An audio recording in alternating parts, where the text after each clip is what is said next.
নমস্কার দর্শক, এসিরাই টিভি কুচবিহার এবং এসিরাই টিভি মাল্টিমিডিয়া ইউটিউব চ্যানেলের পক্ষ থেকে আপনাদের সকলকে জানাচ্ছি স্বাগত। যারা ফেসবুক থেকে দেখছেন তাদেরকে জানাই অভিনন্দন এবং স্বাগত। দর্শক, আমাদের পার্শ্ববর্তী বাংলাদেশের যে মিসকিনরা বাস করেন, মিসকিন বলতে মুসলিমদেরকে কিন্তু মিসকিনই বলা হয়। কারা বলে? আরবের যে মুসলিম আছে তারা মিসকিন বলে বাংলাদেশের মুসলিমদের। গায়ের রং কালো না, কেমন দেখতে, ওই আমাদের মতনই আর কি। ফুটানি মেরে কয় আমরা আরব থেকে আসি, ড্রেসটা পরে সাদা সাদা, ফুটানি বলে এগুলোকে। তা যাক, ওই শেখ হাসিনাকে ওরা কিন্তু 2024 সালে মানে স্বৈরাচারী শাসক এই কথা বলে মাইরা ধইরা বাংলাদেশ থেকে তাড়িয়ে দিয়েছে এবং তাড়ানোর পর শেখ হাসিনা আজ আমাদের ভারতে।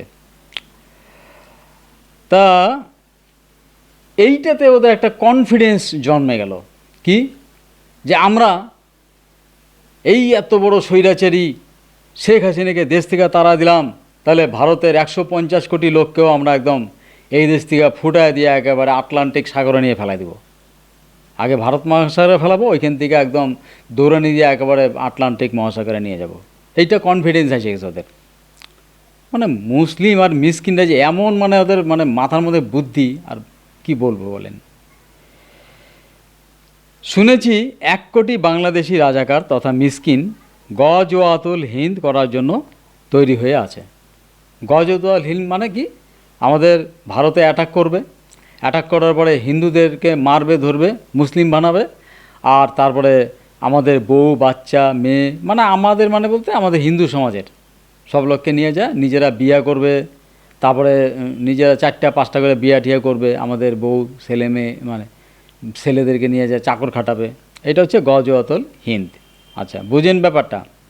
এটা ওদের মিশের মধ্যে লেখা আছে, কোরআনের মধ্যে মানে বৈধ হিসাবে দেওয়া আছে, জায়েজ জায়েজ। আচ্ছা, তা চাদুদেরকে বলছি, বাংলাদেশের চাদু, ভারতের সংবিধান জানা আছে তো?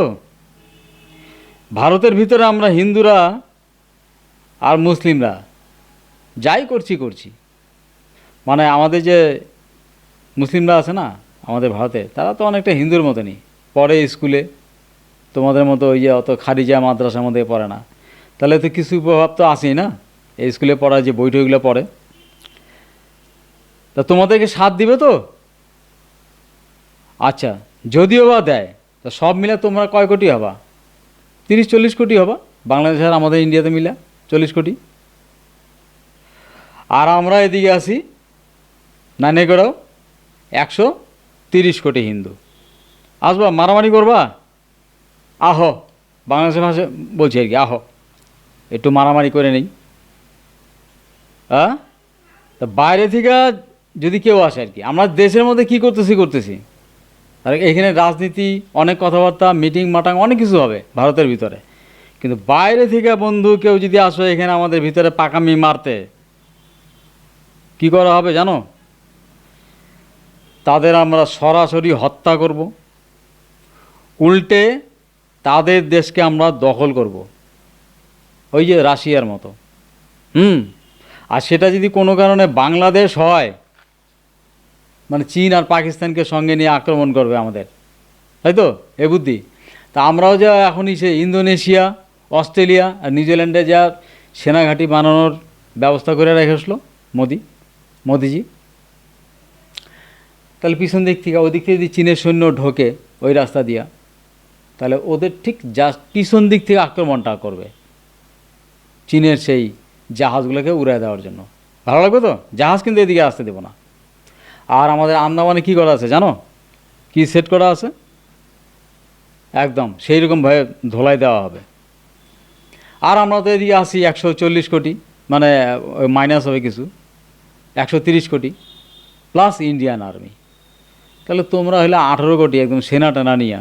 তা আহোই দেখি কীরকম করতে পারো যুদ্ধ।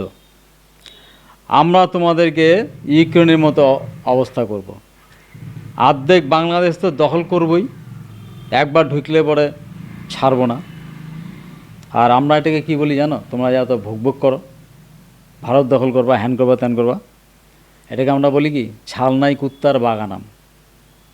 চাদুরা অস্ত্রপাতি, লাঠি সোটা, বন্দুক, গ্রেনেড, ওই আকাশ থেকে যে মারে কী যেন কয়, ড্রোন ড্রোন, ওগুলো দিয়ে যে বম্বিংগুলো হয় না, ওগুলো নিয়ে আসো, অসুবিধা নেই, সব রেডি আছে তোমাদের, ওষুধ সব রেডি আছে। আসো, কাঁটাতারে বেড়ায় কাছাকাছি আইসা দেখো কেমন লাগে, একদম বুঝিয়ে দিব কত ধানে কত চাল। জানো পাকিস্তান যে টুকরা হয়ে গেছে, বালুচিস্তান, ওখানে কিন্তু এখন আর পাকিস্তানের সেনারা যেতে পারছে না। ওই জায়গাটা under control BLA, Balochistan liberation army. ঠিক আছে, তার মানে পাকিস্তান টুকরো হয়ে গেছে। এখন অফিসিয়ালভাবে কবে এটা মেনে নেয়, সারা পৃথিবী স্বীকৃতি দিলেই ঝামেলা শেষ, এটুকুই বাকি আছে। কিন্তু এটা বর্তমানে বালুচিস্তানের যে বিএলএ আছে তাদের কন্ট্রোলে চলে গেছে। বালুচিস্তান যে প্রতিষ্ঠা আছে সেটা নাকি পাকিস্তানের 45%, তার মানে অর্ধেক পাকিস্তান শেষ। আবার এদিকে আমাদের যে পিওকে আছে, পিওকের যে যারা আছে গিলগিট বাল্টিস্তান, তারা আমাদের সঙ্গে মিলিত হবে, সেই রকমভাবেই আন্দোলনটা চলছে এখানে।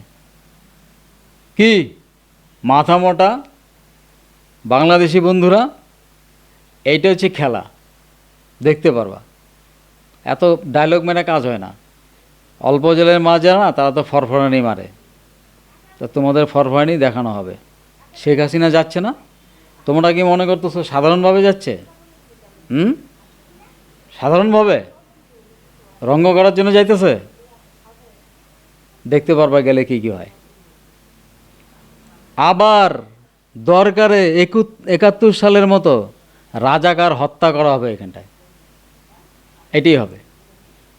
ঠিক আছে, বাংলাদেশে কমসে কম 6 থেকে 8 কোটি আওয়ামী লীগের লোক আছে, তোমরা আছো 10 কোটি। 10 কোটির মধ্যে কি 10 কোটি রাজাকার কিনা কে জানে, মনে হচ্ছে না। তাই এই 8 কোটি লোকে মিলা তোমাদেরকে মারবে, পাশেই হচ্ছে এই যে আগের মতো ইন্ডিয়ান আর্মি। কি হবে বন্ধু? ভানু বন্দ্যোপাধ্যায়ের মতো কইতে লাগে, তোর কি হইব রে, সময় আসতেছে, দাঁড়াও। ডিসেম্বর মাসটাকে বাইছে নিছে কেন? ভারত পাকিস্তানের বিরুদ্ধে ডিসেম্বর মাসে যুদ্ধ করছিল, 71 সালের যুদ্ধ, সঙ্গে ছিল মুক্তিযোদ্ধারা। এইবার থাকবে আওয়ামী লীগের যোদ্ধারা। ঠিক আছে, ক্লিয়ার? আর ভারতীয় আর্মি। দেখি তোমাদের দম কত আছে। আর তোমরা চীন বাপকে ডেকে নিয়ে আসো, চীনের ওষুধ লাগাই দেওয়া হয়েছে। আন্দামানে থাকবে, আর ইন্দোনেশিয়া, আর হচ্ছে অস্ট্রেলিয়া, নিউজিল্যান্ডে থাকবে ইন্ডিয়ান আর্মি পিছন দিক থেকে। দিক দিয়ে খালি বাইরেলেই হয় এই চীনের জাহাজ। আর চীন বেশি কথা বললে, ব্রহ্মস মিসাইল দেখছো রেঞ্জ কত জানো?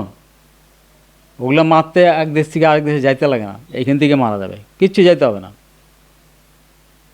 বুঝছনি? বাংলাদেশে তো আবার অনেক রকম ভাষা আছে, বুঝা করে দিতে পারলাম, বুঝা নিও। সেদিন চলে গেছে বন্ধু, আমেরিকা এখন হিসেব করা কথা কয় আমাদের সঙ্গে। চাঁদের মধ্যে মাগনা স্যাটেলাইট সেট করা হয়নি, ওখান থেকে আমরা সব দেখতে পাই সারা পৃথিবীতে কোথায় কি হচ্ছে, কে কই যাইতেছে, আমেরিকায় কই যায়, চীন কি করে, সব ধরা পড়ে এখান থেকে। আর লাভ নেই। ঠিক আছে, বিবেচনা করে পরে সামনের দিনে চিন্তা ভাবনা করো। ধন্যবাদ, ভালো থাকবেন।